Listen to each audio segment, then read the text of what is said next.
বিচার চাই। আমার যে কি হবে আমি বুঝতে পারতেছি না। আরে বেআইন, আপনি কোনো চিন্তাই করবেন কি না। বলেন বিয়ান? আমার হাতটা ভাঙিয়ে দেবে। কিচ্ছু করবে না, আমি আছি না। আমি থাকতে আপনার কোনো অসুবিধা হবে না, আমি সব সামলাবো। জানি আপনি তো আমার মুশকিল আসান। আপনার কাছে আসলে তো আমার সমাধান হবে, এই জন্য তো আমি দৌড়াই আপনার কাছে আসছি। সমাধান তো অবশ্যই দেব। ওদের এত বড় সাহস আমার বাড়ির সামনে এসে আপনার নামে আন্দোলন করে, ওদের এমন শিক্ষা দেব দেখবেন পালিয়ে যে কোথায় যাবে আর খুঁজে পাওয়া যাবে না। বেআইন তখন আবার ওই যে ইয়ে হবে না তো, ওই যে ইয়ে আর কি, ওই মানে থানা পুলিশ হবে না তো আবার? আহা, কি যে বলেন না বেআইন, থানা পুলিশ হতে যাবে কেন? আর আপনি থানা পুলিশকে ভয় পান নাকি? ভয় পাই মানে আমি একদম ছোটবেলা থেকে না খুব ভয় পাইতাম। আম্মাকে বলতাম, আম্মা কোনোদিন আমার কোনো পুলিশের সাথে বিয়ে শাদী দিও না, আমি পুলিশ দেখলে অনেক ডরাই, অনেক ভয় পাই, দেখলেই ভয় লাগে, উল্টা দিকে দৌড় মারি, বুঝুন না? আর কি যে বলেন বেয়ান, আপনি তো কোনো অন্যায় করেননি, তাহলে আপনি কেন ভয় পাবেন? আপনার ক্রিম ব্যবহার করে যদি ওদের কোনো সমস্যা হয় সেই দায়ভার তো আপনার না। হ্যাঁ, আমার না হলে তাহলে কার? আমার। ও বুঝছি, আমি এতক্ষণে বুঝছি, পরিষ্কার হয়ে গেছে।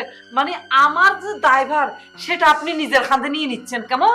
এই দেখেন, আপনি আমার সত্যিকারের আপনজন, আমার একেবারে কলিজার টুকরা, অথচ এত বছর ধরে যাকে ভাত কাপড় দিতেছি, খাওয়াইতেছি, ঘরের শত্রু, ওই যে আমার ওই যে বিউটি বেগম, সে জানেন, সে আমার এগুলি নিয়ে হাসাহাসি করতেছে, আমার নাকি উচিত শিক্ষা হইতেছে, অথচ আপনি কি সুন্দর করে সবকিছু সমাধান করে দিতেছেন, আর ঘরের মানুষটাই বুঝলো না।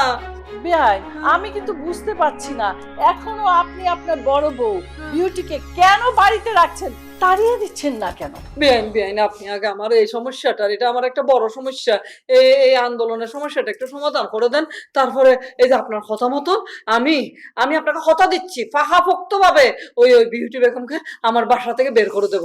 আপনি শুধু আমার একটু সমাধান করে দেন। আচ্ছা, আপনি বসেন, আমি একটু দেখে আসি। বেআইন কি বলতেছেন? ওরা যদি আপনার কথা না শুনে, যদি আপনাকে যদি ওরা যদি ইট পাটকেল মারে, যদি আপনাকে যদি বলে যে আপনিও নিশ্চয়ই সামিলি বেগমের কথা বলতে আসছেন, যদি আপনাকে যদি অসম্মান করে, তখন কি হবে?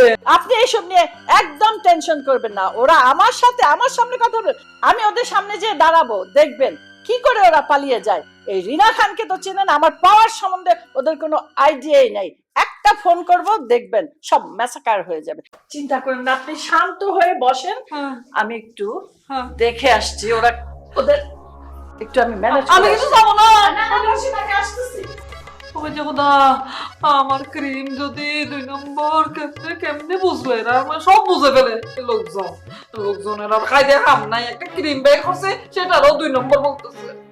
বিচার চাই, বিচার চাই। সবাই থামো, চুপ করো, তোমাদের ব্যাপারটা আমি দেখছি। আরে আপনি কি দেখবেন?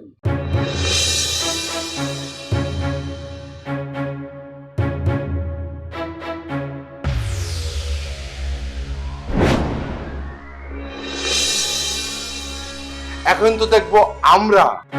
বিচার চাই, বিচার চাই। আপনারা তো হট্টগোল করছেন কেন? থামুন আপনারা। আরে হট্টগোল করবো না কেন? এই চামেলি ক্রিম মেখে আমার সুন্দরী বউ এমন অবস্থা হয়েছে যে আমার পক্ষে আমি চিনতে পারি না। আচ্ছা, এতে আপনার তো উত্তেজিত হওয়ার কি আছে? আপনাকে আমি একটা তার চেয়ে সুন্দরী বউ আর একটু কম বয়সে বিয়ে করিয়ে দেব।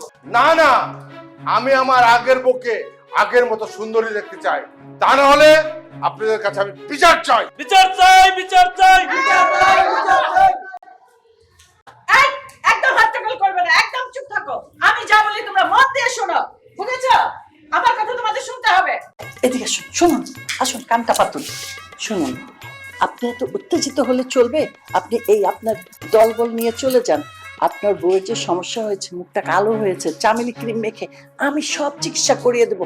আপনার বউয়ের চেহারা আগের চোখ বেশি সুন্দর হয়ে যাবে। সত্যি বলছেন?